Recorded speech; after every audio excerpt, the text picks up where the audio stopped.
All right, thank you. I work for the BC Poverty Reduction Coalition, and this presentation also addresses poverty and deep poverty, so thank you. So when it comes to transit, we are really talking about all the places we want to get to. This is my idea of bliss, bonding with my son in nature.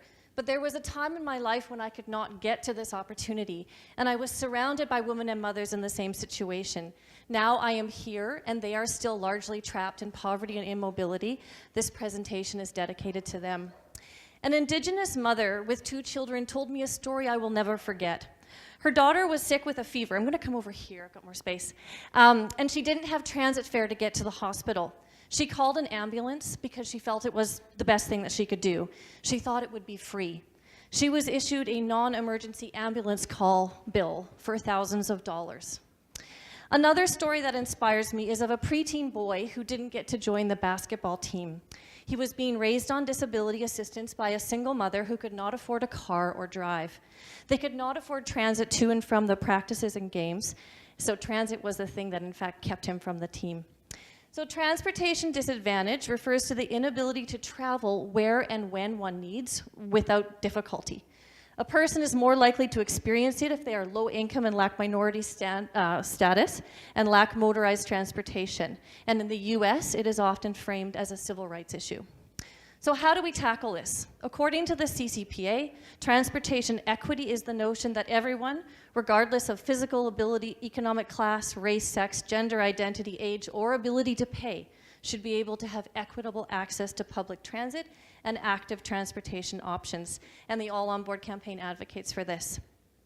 AllOnBoard is inspired by the Institute for Global Prosperity's notion of universal basic services, which positions transit as an essential public service.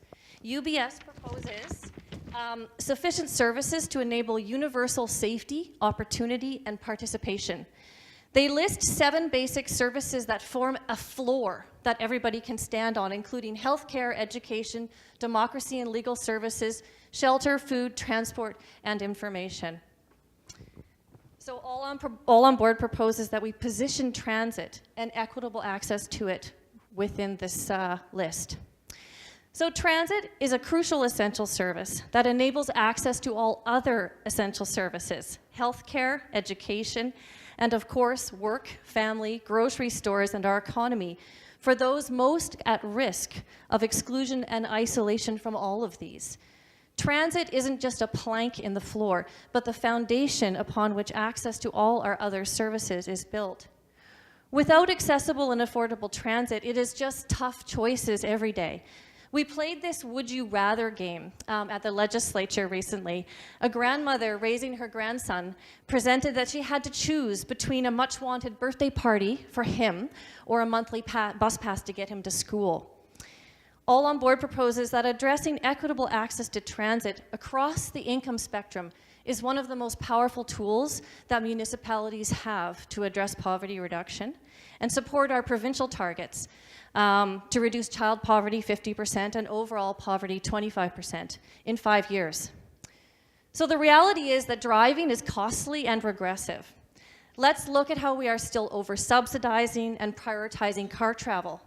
Studies show that disadvantaged people benefit more from public transit investment. Low-income people spend more of their incomes on cars and often move to low-rent suburban housing with higher transportation costs. AllOnBoard supports a focus on transit with green options and an integrated system. So jumping ahead here, the notion of eco-equity and solidarity is inspiring, and it is a joy to cross-movement organize. Our efforts to lower emissions and reduce inequality through transit equity are inextricably linked as we shift towards the equitable, safe, green communities we need. Let's shift to success and inspiration. This is grandmother Georgia on the steps of the legislature. She now has a reason to smile. Victoria will now charge for parking on Sundays to provide free transit in the future for all youth. So that is one less tough choice that youth in Victoria have to make.